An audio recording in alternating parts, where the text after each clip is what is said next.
這應該是地球上最深且最致命的天然地下系統。2021年的一天，維列夫金納洞穴狹小入口處被發現一根垂下的繩索，旁邊散落着一些個人物品。該區域禁止未經許可進入，但顯然有人已經下到了地下。救援人員隨後進入洞穴，沿繩索向下推進至距地面約1100米深處，接近於地下400層樓的位置。在那裡，他們驚愕發現一具已經高度腐敗的遺體懸掛在繩索上。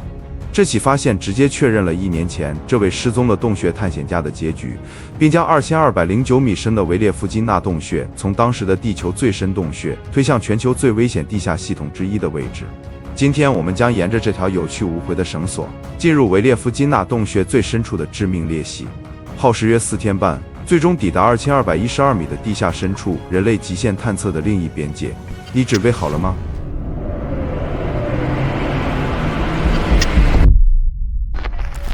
？2212米意味着什麼？向下，它是超过中国上海中心大廈的3倍高度的反向延伸。若以時間換算自由落體，人在完全無阻力的理想狀態下墜落到底部，需要約21秒，足夠你在掉落過程中完成一次短視頻的完整觀看。即便如此，地面上看去，位於阿拉比卡地塊之中的維列夫金納洞穴卻顯得如此低調，沒有遊客圍欄，沒有觀景平台，也沒有任何足以提醒你世界級深淵就在腳下的宏大入口。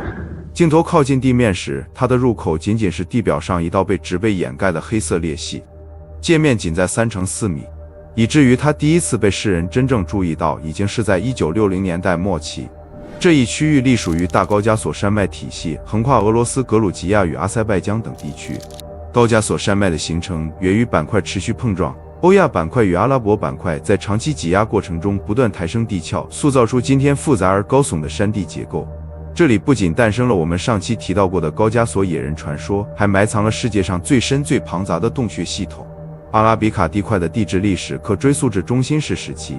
當時歐亞板塊持續向南推進，與阿拉伯板塊及非洲板塊邊緣發生作用，地層在擠壓中發生褶皺、抬升與斷裂，主要成分為厚層石灰岩。正是這厚層石灰岩，在隨後的數百萬年中被從地表滲入的雨水溶解着空氣中的二氧化碳，以弱酸性溶液的形式持續侵蚀，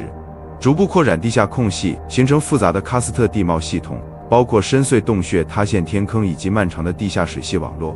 阿拉比卡地塊因此成为全球洞穴系統最密集的區域，匯集了多座第一梯隊的世界級深洞，包括我們之前探訪的地獄之門克魯貝拉洞。這些洞穴共同構成了地球上最極端的地下垂直空間。進入洞口後，第一段是約32米的入口井。32米聽上去仍然像一個可以被屏幕前的你理解的數字，它大約相當於10層樓的垂直高度。可一旦身體掛上繩索，這一刻已經足以切斷地表經驗。重力配合腳下無盡的黑暗，會立刻把這個數字改寫成另一種警告。短距離技術探洞，個人隨身裝備可能已經接近10幾公斤，而面對維列夫金納洞這樣的遠征，每個人要額外承擔一定運輸任務，拖拽一個8到15公斤左右的裝備袋，裡面可能是一段上百米的繩索，也可能是燃料、食物、睡袋、測繪器材和攝影設備。背負20-30公斤重量，腳下沒有已知連續的踩點，接下來你下去的每一米都會成為你返程時難以估量的阻力。這就是維列夫金納洞的第一層門檻。這裡需要的不只是勇氣，你的技術經驗、力量、耐力將決定你還能不能再上來。1968年，克拉斯諾亞爾斯克探洞隊第一次進入這座洞，維列夫金納洞還沒有名字，面對的是一組未知數件，下降工具只是簡陋的鋼纜繩梯。這種裝備由金屬梯級和鋼纜組成，先固定在井口或錨點上，隊員再沿梯級下行。相比現代單繩技術，它顯得十分笨重。如今我們只需一根靜力繩配合下降器、上升器和安全帶，就可完成垂直移動。所以克拉斯諾亞爾斯克探洞隊當時下探過程速度很慢。抵達井底後是一個碎石平台，緊接着是3段分別10米、20米、25米垂直井段。頭頂的入口很快被井壁遮住，陽光已經無法抵達這裡，頭燈只能照亮眼前小塊範圍。因為洞穴環境區別於我們日常經驗，它幾乎沒有環境散射。空氣裡缺少塵埃和水汽，岩壁潮濕，光束除了能照亮中心區域，周圍一片漆黑。人的視覺參照被切斷後，距離感、方向感和時間感都會變差，幾分鐘時間可能被感覺成10幾分鐘。水滴、呼吸、衣料摩擦聲都會被放大。疲勞、寒冷和孤立繼續疊加，大腦會開始補全不存在的信息，產生幻覺。從這個深度開始，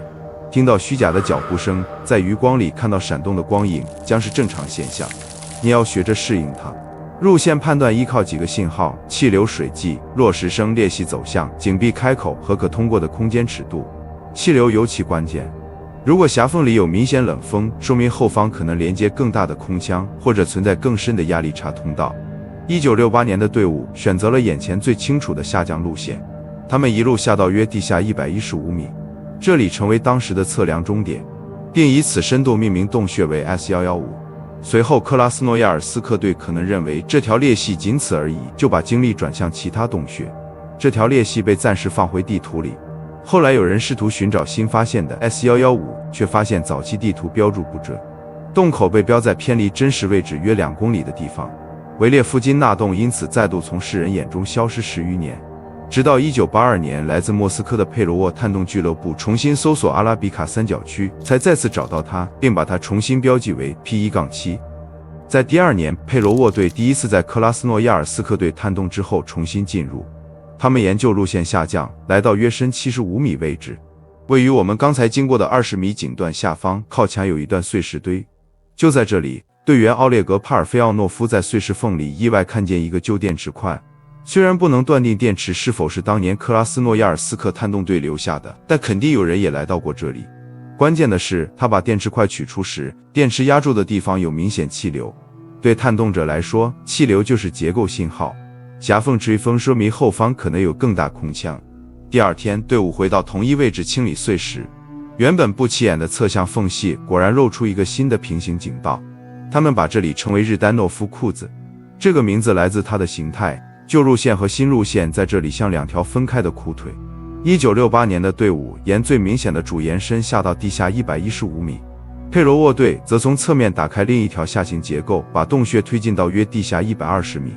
但新路線很快被卡住，前方是一段狹窄管道，它寬度很低，以致身體無法正常轉身，裝備也不能按常規方式穿戴。1985年，洞穴探險家謝爾蓋·別洛烏索夫所在小組通過這段關鍵狹窄處。這段管道後來長期成為洞裡的標誌性難點。它不是向下的井，而是一段約10度上倾的窄管，出口直接掛在一個大井中部。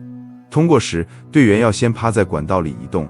到出口附近，再在臥姿狀態下穿戴垂直裝備，安全帶、下降器、上升器、牛尾繩和主鎖要單純通過肌肉記憶和手感懸掛，一旦掛錯就是致命的。前方是大井，身後是無法正常站立的狹窄管道，任何動作都被空間壓縮到人類極限。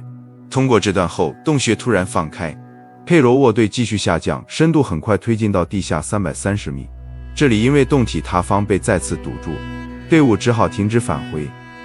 1986年，隊伍相信維列夫金羅洞的深度遠不止於此，他們再次來到地下330米。隊員謝爾蓋·別洛烏索夫和弗拉基米爾·霍列夫決定清理塌方。這類工作在洞穴裡極其危險，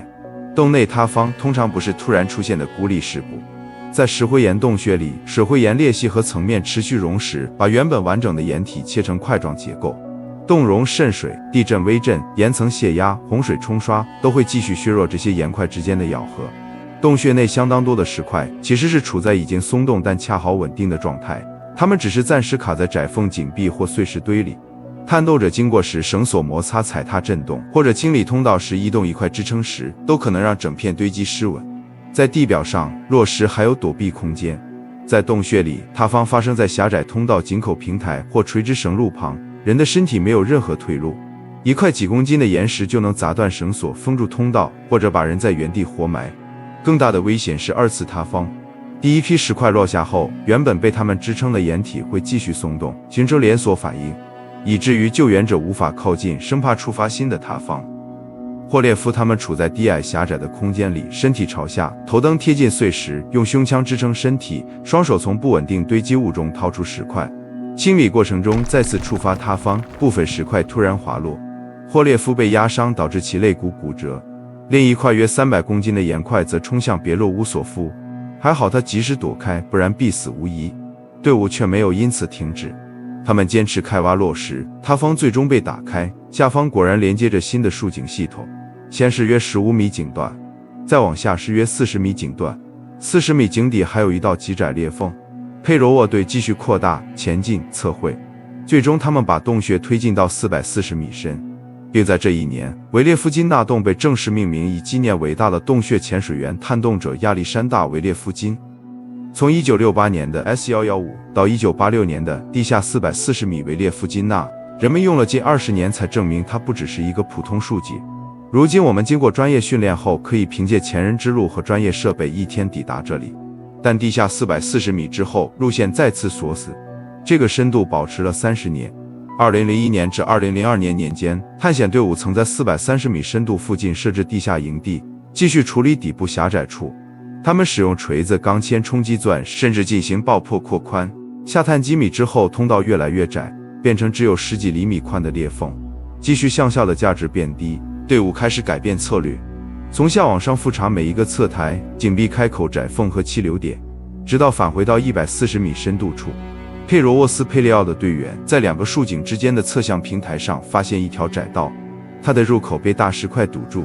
石塊被砸開後，裡面是狹窄蜿蜒道，一條被水岩裂隙切出的狹長通道，寬度可能只有幾十厘米，人需要先拆掉身上的裝備帶，側身爬行才能通過。20米後又出現新的局部狹窄，狹窄之後是一串小落差，石塊被扔下去，回声從更深處傳回來。他們心中有了答案，這條路將通向洞穴更深處。他們決定返回休整队伍，再一探究竟。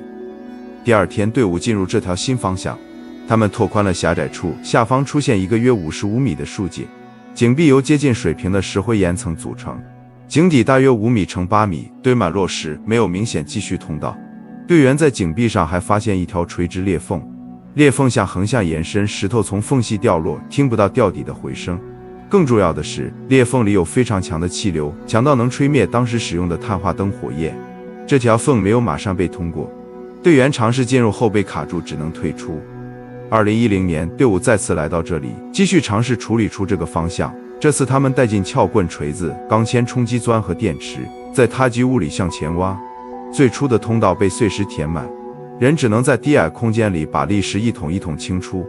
第一天只推进了不到3米，第二天遇到更大的石塊，只能進行爆破處理。直到第3天，通道被打通，前方出現一個小廳，他們在牆角和流石底板之間發現空隙，他們用撬棍撬開裂縫，後面露出20-30厘米寬的寬縫，再用爆破擴開。這條通道後來進入一段新的蜿蜒道，裡面風很強，回聲很大，它被命名為山回聲蜿蜒道。回声說明後方空間尺度開始放大。2011年至2015年間，年輕的佩罗沃队仍持續死磕維列夫金納洞。他們在山回聲蜿蜒道之後總共探索出3條新支線。2015年8月，他們在其中一條支線裡進入新的寬闊部分，深度約370米。隊員伊萬卡梅涅夫停在一個約40米井前，當時沒有足夠條件繼續下探。這次持續長達15年的堅持探索，雖然沒有突破1986年的深度，卻讓維列夫金納洞禁忌之門為人類再次敞開。2016年，維列夫金納洞深數據開始爆發。接下來的推進，我們已無法採用早期的短程探洞，我們踏入了遠征模式的深度。也就是說，進入這個深度，我們將不再返回地面休息，而要住在地下。在這裡，繩索要分段架設，磨繩點需要用保護墊隔開，防止磨損斷開。每個豎井口都要設置停靠轉換站，下降器負責下行，上升器負責返程。不同繩段間，我們要在半空中完成換繩、過錨、轉掛和裝備帶調運。2016年6月，人類延續佩羅沃隊進程，將深度推進地下650米。這裡我們要通過一個前所未有的垂直深井，長達150米的巴巴通達大豎井。巴巴通達岩壁結構複雜，充滿落石風險。我們無法用一根繩子垂直到底，為了避開磨繩點、水流和落石線，要把繩路分成多段，要在半空完成3到6次換掛，大大增加體力消耗和滑墜風險。7月後，佩罗沃斯佩利奧联合佩罗沃队再次進入，對洞穴進一步梳理，替換了老舊落後的舊繩路，在繩段之間增設轉換站，可以方便後續隊員在半空中重新轉掛，並拓寬了多處狹窄段，以方便我們這次探險。這次遠征直接把洞深推進到了地下約1010米。這個深度往下，人體極限面前，洞穴的性質完全改變，它不再只是連續向下的井。豎井、窄縫、斜坡、碎石堆、潮濕管道交替出現，路線每推進一段，都要先確認掩體是否穩定，再確認繩路是否能避開落石路徑。自此長期消耗，繼續下探必須依賴地下營地。10月，探險隊再次來到該洞入口。這次地表營地搭好後，他們分2組下洞，間隔約3小時，避免同時暴露在155米的巴巴通達大井落石風險下。一旦危險發生，無法實施救援。這次他們一共帶着450米繩索和200多個固定點，並在通過巴巴通達大樹井後的600米深度建立營地，以重新分配人員物資。接下來的路段將非常難熬，通道進入新的垂直蜿蜒道，流水開始增多，岩壁不僅濕滑，無盡黑暗進一步侵襲探險者心理，高濕度空氣將使人們難以呼吸。此段心力和體力消耗無比巨大。終於在1020米深度出現一個相對寬敞的平面。這裡雖然地面不平，一側滴水，濕冷的風從通道裡穿過，但我們可以在這裡睡覺、吃飯、換電池、整理繩索。這裡沒有日夜之說，我們通過手錶確定走了多久。休整過後，次日隊伍帶着2袋繩索、成串的快速連接環和2台衝擊鑽繼續下行。在潮濕樹井裡，繩路如果貼近水線，隊員在下降或上升過程中會被水持續沖刷，體溫和握力都會下降。邁過地下1100米門檻，透過頭燈我們看見周圍岩壁微微泛着詭異的粉紅色，說明你已抵達著名的粉紅蜿蜒道。粘土來自被水帶入洞內的細粒沉積物，因其中含有少量被氧化後的含鐵礦物而呈現粉色。這個顏色仿佛是維列夫金納洞對不速之客的警示，因為正是在此處，2021年8月3日，佩羅夫斯基俱樂部隊員發現了那具高度腐敗、懸掛在半空的遺體。那天，探險隊員在洞穴入口井底發現了登山杖和攀登裝備，並看到在地下600米營地附近還多了一頂單人帳篷。接下來就是你已經看到的結果，死者最終被識別為1年前失蹤的來自索契的謝爾蓋·科澤耶夫，他很可能是獨自進入這座洞穴。關於他最後的具體死因，由於發現他時已經相當晚了，公開的調查資料並不充分。有說法認為他可能在深處失溫，或因裝備、體力、繩路判斷問題無法上返，最終停在半途死亡。但關於該事件可以確定的是，其遺體轉運極其困難，多名專業救援人員用了複雜的地下搬運流程，耗時半個多月，直到8月17日才將遺體運出。顯然，這個深度已經不再允許個人英雄主義存在。穿過90米高的大井，新帶下來的繩索也基本耗盡，所剩的繩索無法帶領我們達到井底。懸在沿樹井流淌的瀑布前，透過燈光，我們隱約可以看到一個黑色開口。2016年10月，這次探測正是這個黑色開口接住了探險隊，並在此處建立新營地，地下1354米。2017年初，隨着佩羅沃斯佩利奧探險队再次到訪，並成功穿越長度更長的115米的1公里半大樹井後，深度推進到-1832米。維列夫金納洞自此進入世界最深洞穴第一梯隊。這一段已經接近山體水文系統的核心區域，空氣更濕，岩壁更黑，通道裡的水跡開始決定接下來的路線判斷。一旦失誤將十分致命，因為水的痕跡會告訴你這條通道平時怎麼排水，暴雨時會不會被灌滿，低處有沒有虹吸或半虹吸結構。這意味着即便通道下部已經被水佔據，通道頂部是否仍有空氣。在這裡我們可以看到被完全封堵住的1號虹吸段口，以及更深的半虹吸段。這裡在未被完全封死的時候，人通過時不能正常站立，也不能快速爬行，身體要貼近水面以保證呼吸。頭盔、頭燈和胸前裝備都要壓低，避免碰撞上方凹凸不平的崖壁。裝備袋則要先推再拖，再從水裡拽出來。這種位置對水位極其敏感，上漲幾十厘米，空氣層就可能消失，半虹吸會直接變成真正的虹吸水道。必要時需要動前裝備繼續推進。此處測繪難度也開始上升，隊伍在這裡不能只記錄垂直落差，每一段斜坡、水平廊道、井口、半虹吸和水體邊界都在影響這裡的水文特徵，所以都要進行測距、測傾角、測方位，再接回整套洞穴剖面。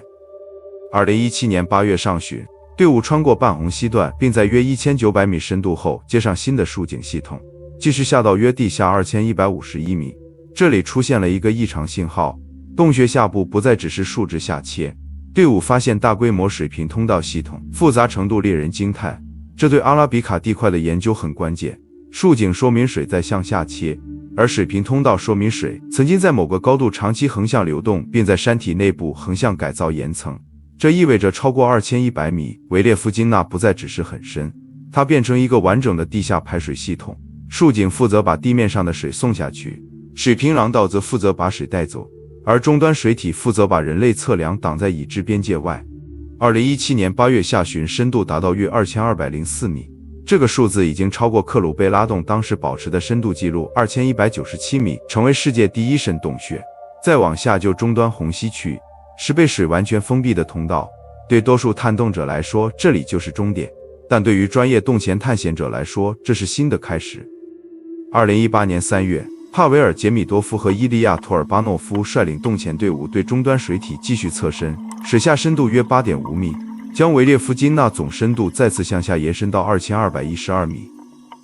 從1968年的 S115 到1986年的地下440米，再到2018年的地下2212米，維列夫金納洞的深度不是一次發現出來的，它是被堅持不懈的人類一段一段打開的。電池下的氣流打開側向井，狹窄管道打開深部路線，塌方被清理後接上新豎井。1公里之後，地下營地接管探索；2公里之後，水文洞前接管路線。可就在人類終於觸及這最後一道水門不久，維列夫金納洞仿佛開始拒絕人類繼續下探。2018年9月16日早晨，洞底2100米營地收到上方來電，地表連續降雨與水會沿裂隙層面和垂直井道快速下渗，洪水脈衝大約30分鐘後抵達。當時羅比、肖恩和傑夫·維德已經隨佩羅沃斯·佩利奧隊在洞內停留11天，此前他們一直在終端虹吸附近拍攝。藍綠色水體和黑色石灰岩安靜到像終點的地下湖面，但在高山喀斯特洞穴裡，水面平靜不代表系統穩定。最初隊伍沒有立刻把預警理解成死亡威脅，對他們來說，洞穴洪水脈衝也並不罕見。他們的帳篷也架在側向通道裡，看起來避開了主水路。幾小時後，營地邊一個小孔開始冒水，原本這裡只是平日為他們提供牙膏水刷牙的地方，很快洞壁裂縫和地面開口都開始鼓泡，通道裡的水位快速上升，原本可以跨過豎井或深溝的橫向繩路已被水淹沒。通過它時，面部幾乎貼近水面。他們立馬穿上乳膠干式服，外面套防磨層，掛上上升器，放棄其他幾乎全部裝備，沿固定繩向上爬。水從井口傾瀉下來，豎井立馬變成瀑布。他們不得不逆着湍流洪水在黑暗狹窄的洞穴攀爬，就這樣上爬了大約200米高度後，進入1900米營地躲避洪水。但危險沒有結束，他們很快發現向上的路也被上漲的水位堵死，他們只能等待。他們正面對的要麼是水位下降，要麼是死。這一等就是16個小時。看來維列夫金納洞在把他們逼退後，並沒有想要他們的命。整場洪水持續了近20個小時，直到水位下降，他們才繼續沿固定繩路向地表撤離。地下2212米是否就是這座洞穴的底部？我想大多數人的答案是未必。它或許只是目前人類技術、體能與意志共同抵達的地質極限邊界。